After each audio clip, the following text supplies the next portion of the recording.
There's Gerry. Gerry, can you hear me? David. Hey, Gerry, how are you? You're over on my other screen. Hold on here. What are you doing over there? Let me see if I can move you over. I can't move you over. Why can't I move you over? Ah, that's weird. Were you at the office? I'm in Orangeville. Yeah, I'm at the office in Orangeville. You got your exercise ball there behind you? I do. Yes, I do. And the guitar there, if you can see it. I can't see the guitar, but I believe you. You gonna play a couple of tunes for us? There it is. There it is. There it is. You gonna play a couple of tunes for us?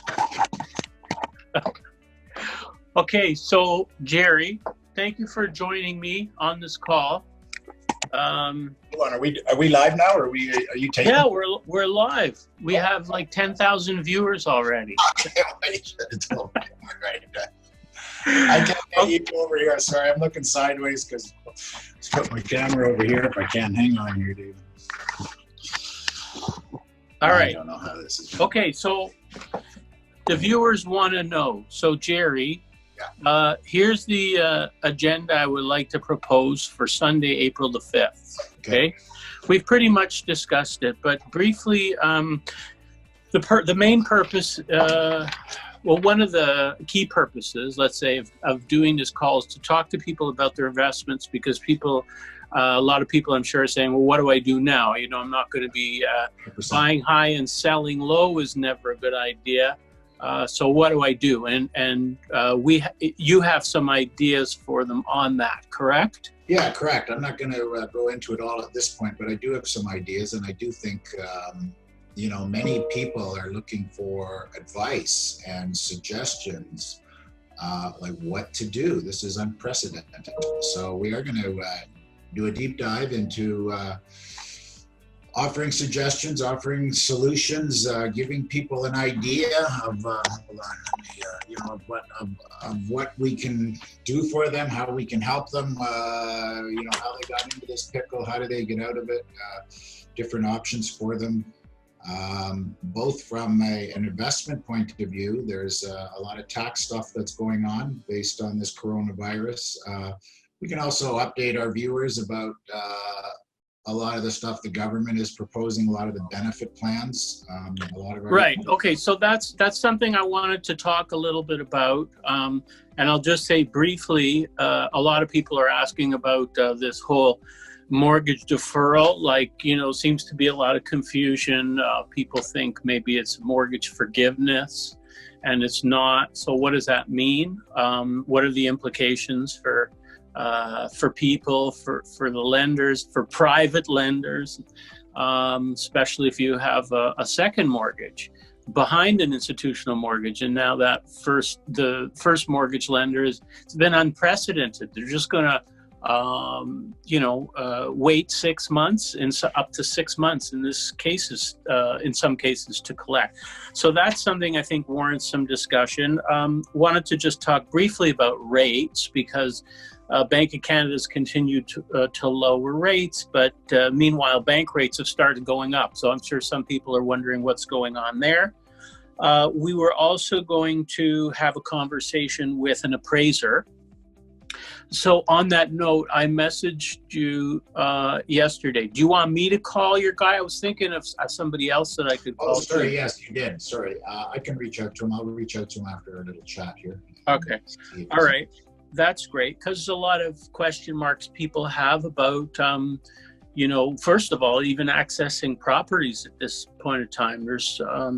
It's complicated issues. And also, we're going to talk to a lawyer, because closing a purchase when you're not supposed to see anyone except it's an emergency, our law office is open. And there's been the Ontario, this is the Bar Association or something. Anyway, the Law Society. Anyway, they're allowing remote signings now.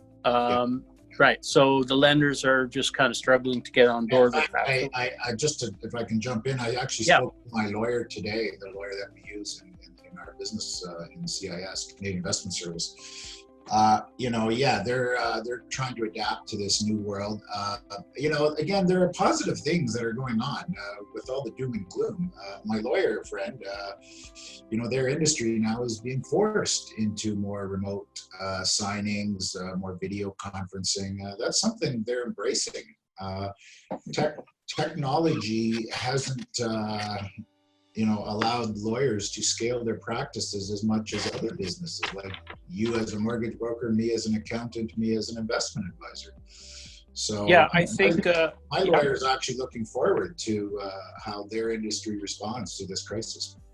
Yeah, and Gerry, you mentioned something when we were chatting yesterday too, which had occurred to me at just about the same time too, and that's about people getting used to working with some of these tools and with remote communications and with video conferencing, and when hopefully in the not too distant future, when things start to go back to, it's going to be a new normal.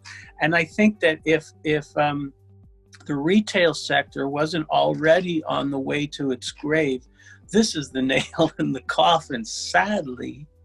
But it is, because people are going to find out that after a while, they can function. They can order what they need from, look, Amazon.ca. It shows up in your doorstep, no charge the next day. 100%. Everything you've just said there, when we, take your comments into the investment world, these are very important issues now. Yep.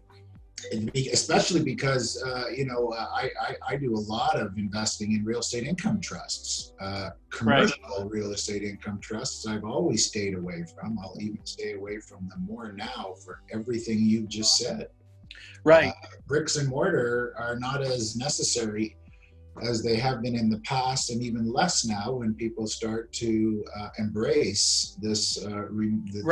Except for multifamily, which I said commercial. So now on the residential REIT side, that's still always been my preferred area of investment.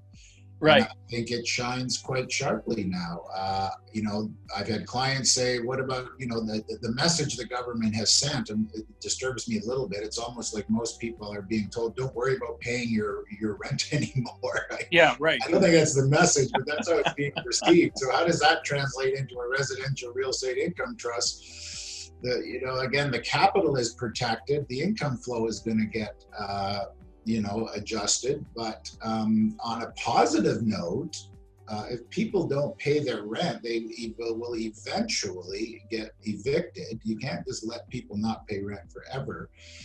And if that happens, the new person coming into the new rental unit is going to pay fair market value rent. So, there's absolutely right, because some residential tenants have incredibly low rents because the landlords have severe restrictions, on how they can increase. So, so it's an interesting story, and it does tie into what you have been saying for a long time, Gerry, which is your favorite investment is multifamily. It's not mansions, but where people are paying maybe $1,100 a month or whatever. $1,000 to $2,000 range, 100%. Right. People are always going to need a place to live. And there was a word on the street recently that some pension funds and others are flocking to buy apartment buildings and REITs that are comprised of multifamily. Which is true. The reality, a multi-unit apartment REIT is still going to be valued based on cap rate evaluations. So they can throw all the money at it they want. It's not really going to change the fact that these types of investments are really valued based on cap rate. Right. Very good. Thanks a lot, Gerry. So that is Sunday, April the 5th at 11 a.m. That is our going to be a first official show, I guess. We had sort of a broadcast 2 weeks ago on the breakfast that never was. Gerry, you can see in the photo behind me, there's still some eggs left over. That was a photo from her breakfast. And we ended up doing it at the restaurant, but it was just the production staff and the waiters. And yeah, if I can jump in, I mean, that whole experience of us having to cancel our in-person seminar and switching to an online platform has basically created our online platform, and our business model moving forward will be to that's right. Exactly. So now's the official launch of David and Gerry's Real Estate Cafe Sunday morning. Grab your coffee.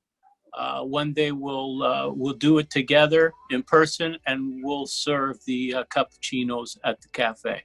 Awesome. Thank you. I look forward to that. All right. Okay, great. So Gerry, we will talk to you soon, and definitely on Sunday, April the 5th at 11 a.m. See you all there, folks. Bye.